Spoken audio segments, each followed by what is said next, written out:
오늘이 여름에 드는 윤달이 시작되는 윤, 6월 초하루입니다. 날씨가 몹시 덥죠. 후덥지근합니다.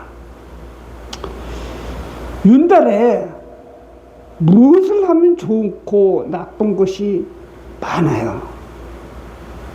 참 많습니다. 불가에서는 생전예수제, 가사불사, 삼사순례, 기도정진, 천도, 사가에서는 이장 및 산소 만지는 것을 하고, 사가에서 기피하는 것은 결혼일자, 출산 등 많지만 특별히 입증된 건 없어요.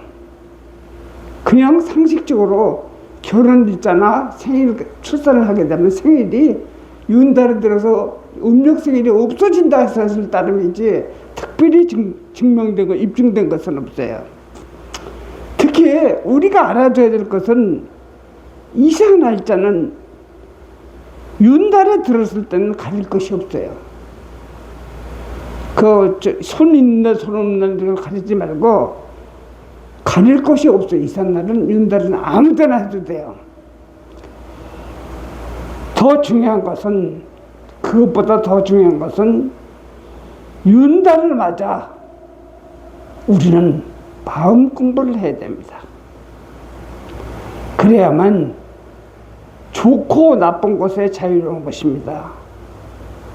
어려운 가운데 초하루이기에 부처님께 불공드리고 한 달을 복 짓는 달로 만들기 위해 모이신 분, 부처님에 대한 믿음, 벽운세에 대한 믿음이 있어서 이 자리에 모인 것입니다. 참 감사하게 생각합니다. 일본에 대산이라는 유명한 문학박사 집에 늙은 하녀가 살고 있었습니다. 그런데 묘하게도 병든 사람을 앉혀놓고 몇 마디 중얼거리면 병이 낫는 것이에요. 박사는 분명 이게 미신은 미신인데 병이 나는 것을 보니 참 이상하다고 생각한 것입니다. 어느 날 하녀를 불러놓고 당신이 외에는 주문이 무엇이요? 하고 물어봤더니 이 하녀가 얘기를 하긴 오무기 고무기 이소고고, 오무기 고무기 이소고고. 듣고 나니 이 박사는 더 이상한 것이에요. 오무기는 보리요, 고무기는 일본말로 밀이요, 이소고고는 2대 5톱이라는 뜻입니다. 보리밀 2대 5톱이라고는 말에 병이 날 리가 없겠는가? 그래서 이 박사가 가만히 생각해보니 그거는 금강경에 응무소주 이생기심을 일본 발음으로 하면 오무소주 이소고싱이다. 어느 스님이 오무소주 이소고싱이라는 말을 잘못 듣고 하녀가 오무기, 고무기, 이소고고라고 외운 것이래요. 그래서 그 박사가 하녀를 불러놓고 그 발음이 잘못된 것이니 앞으로는 오무소주 이소고싱이라고 하시오. 가르치니 주인의 가르침에 따라 그녀는 다음부터 환자가 올 때는 열심히 오무소주 이소고싱이라고 외웠습니다. 하지만 그 주문으로는 어떠한 이 병도 치유되지 않는 것입니다. 그녀는 다시 보리밀 2대 5톱이라는 뜻의 오무기 고무기 이소고고를 외우자 이전같이 사람이 병이 치료가 되는 것입니다. 왜 엉터리 주문으로 병을 고쳐지고 진짜 주문을 외우면 낫지 않는 것일까? 그것은 믿음의 마음이 작용한 것이에요.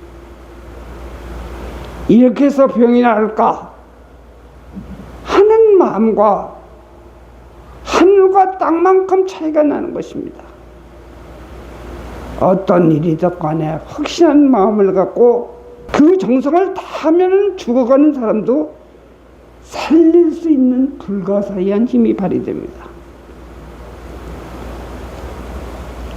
불교에서 한 가지 소원이 반드시 이루어진다는 말이 있죠. 확신을 갖고 정성껏 기도에 임한다면 그것이 나만의 비법이에요. 아무리 내가 맞춤 기도법을 가르쳐줘도 정성과 끈기가 없다면 소용없는 것입니다. 우리가 불교에 입문하게 되면 하는 말이 있습니다. 왜 불교에 입문했느냐 하고 얘기를 하면 똑같은 얘기를 해요. 마음 공부하려고. 왜 마음 공부가 필요할까요? 인간은 사회적인 동물이랍니다. 우리는 항상 타인과 접촉하면서 살고 있습니다. 일상생활 자체가 공동생활로 성립되어 있다고 합니다. 법구경에는 타인과 관계에 대해서 이렇게 설하고 있습니다. 중요한 얘기예요. 처음에는 먼저 자기 할 일을 살피어 옳고 그름을 알아 거기에 머물고 그 다음에는 마땅히 남을 가르쳐라. 거기는 다시 괴로운 일이 없나니. 세 번째, 남의 잘못은 보기 쉽지만 자기 잘못은 보기 어렵네. 남의 잘못은 껍질처럼 까불고 제 잘못은 주사위의 눈처럼 숨깁니다. 우선적으로 자기를 돌아보지 않고 남만 본다는 것은 남의 잘못, 남의 행동, 남에 대한 관심으로 정신을 잃어버려요. 그러다 보니 자기 자신도 없어지고 주체성조차 사라지는 것입니다. 그래서 마음 공부는 남의 허물보다 관대함을 배우는 공부입니다. 대표적인 얘기가 있죠. 2조 때 황희정승이 유명하죠. 황희정승이 앉아서 책을 읽는데 갑자기 마당이 소란스러운 거예요. 가만히 있었더니 두 일꾼이 사소한 문제로 자기 말이 옳다고 우기고 있는 것이에요. 황희정승이 밖으로 나가자 두 일꾼이 머리를 조아리며 말하는 것입니다. 저희 중 누구 말이 옳은지 가르쳐주십시오 하고 얘기를 합니다. 그래, 황희정승이 말해보거라. 먼저 나이 든 일꾼이 자기 의견을 말했다. 이에 황정선은 고개를 끄덕거리며 말하기를 그래, 네 말이 옳다. 이번엔 젊은 일꾼이 자기 의견을 말하는 것입니다. 그러자 황희정승이 그래, 네 말도 옳구나. 옆에서 지켜보던 황정승 부인이 보다 못해서 끼어들었어요. 아랫사람의 잘잘못을 가르쳐주셔야지 둘 다 옳다니 그게 무슨 말씀입니까? 하고 얘기하고 부인이 그렇게 얘기하니까 황희정승이 수염을 만지작하며 슬며시 미소를 짓더니 호호 듣고 보니 부인 말도 옳구려 하네. 이래도 그만 저래도 그만인 사소한 일을 시비를 가리는 것조차 우습다. 시비를 가리지 않는 지혜, 시비를 초월하여 넓게 포용하는 마음이 마음 공부입니다. 옛사람들은 불언실행이라 하여 자기가 하는 일을 말로 표현하지 않고 행동으로 말하도록 해왔습니다. 그런데 요즘은 작은 일도 다 말을 해서 주위 사람에게 인정받으라는 경향이 있습니다. 그리고 인정받지 못할 때는 불만을 털어놓습니다. 상대방을 욕하는 일이 비일비재합니다. 일이 잘 되든 못 되든 간에 자기가 인정만 받으면 그만인 것이죠. 그러면 그 일도 그 일을 한 사람도 보잘것없는 것이 되는 것입니다. 오래된 고서에 보면 보아도 보이지 않고 나는 꽃처럼 핀다, 이런 얘기가 있습니다. 남이 보든 안 보든 자기가 맡은 일을 마음속부터 열중히 할 때 모두 순조롭게 풀릴 것입니다. 전쟁터에서 한쪽 눈을 잃은 애꾸는 왕이 있었습니다. 하루는 왕이 화가를 불러 초상화를 그려달라고 그랬어요. 화가는 정성을 다해 그렸어요. 그림이 완성되자 왕에게 보여주는 것입니다. 하지만 왕은 단박에 인상을 찌푸리고 잘 그린 그림이지만 자신의 애꾸눈이 그대로 드러나 영 마음에 들지는 않은 것입니다. 왕은 다른 화가를 불러 또 그리게 한 것입니다. 왕의 마음을 눈치챈 다른 화가는 아예 눈을 감고 있는 초상화를 그린 것입니다. 그러나 그 그림도 왕의 마음에 들지 않은 것입니다.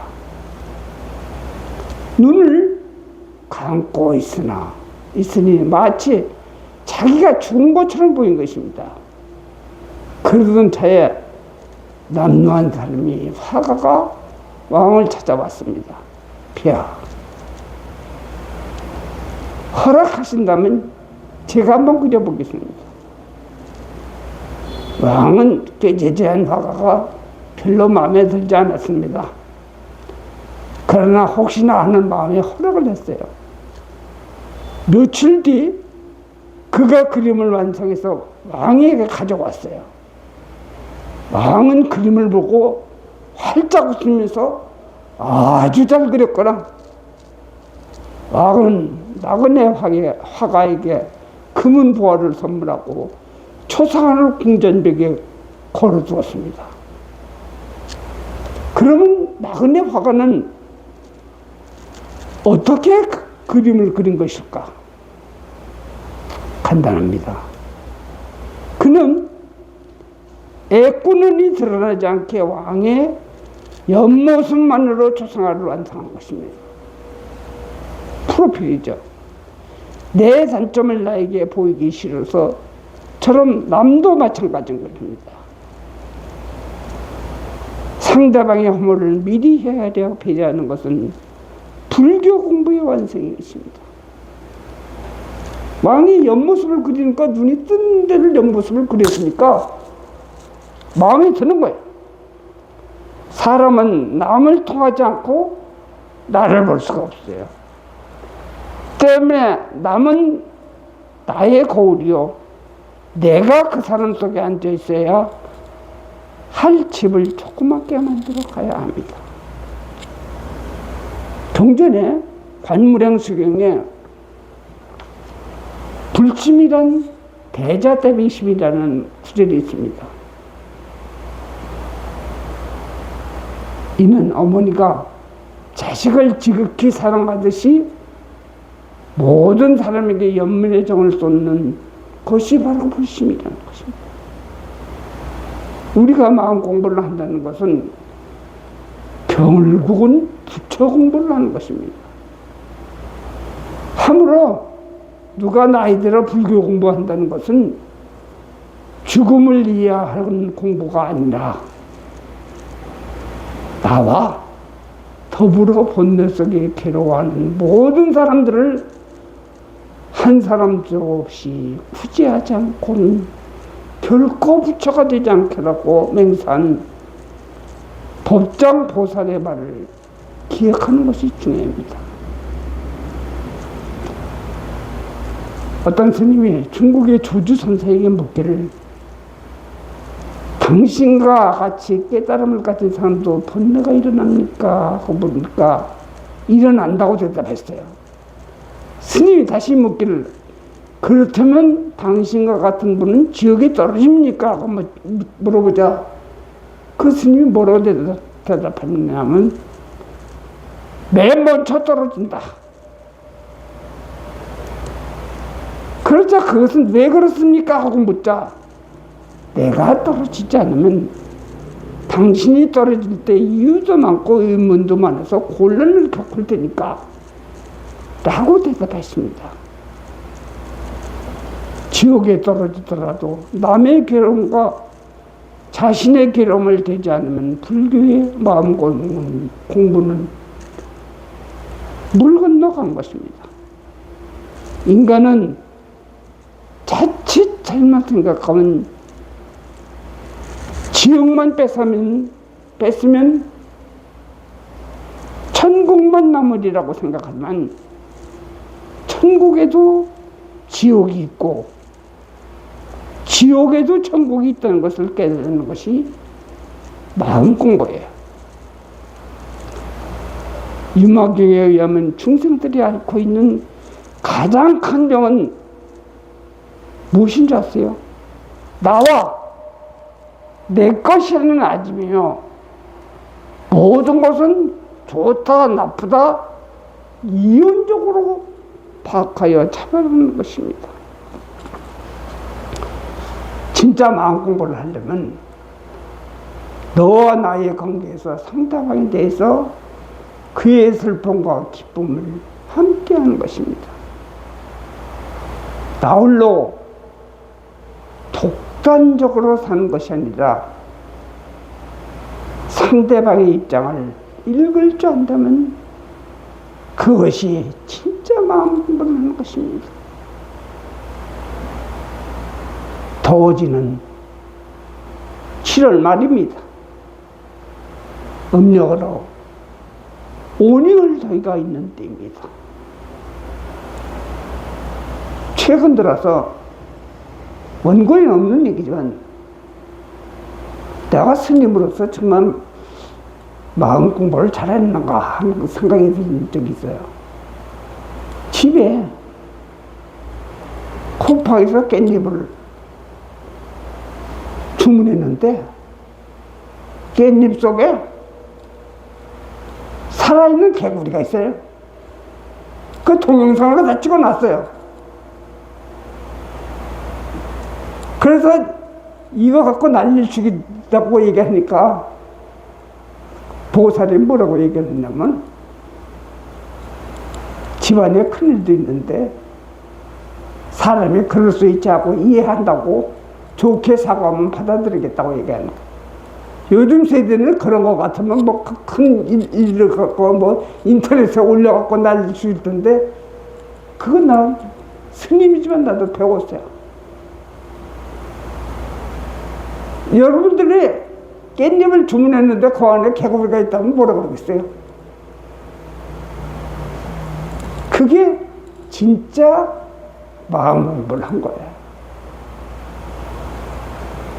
음력으로 5년 더울 때가 있는 겁니다.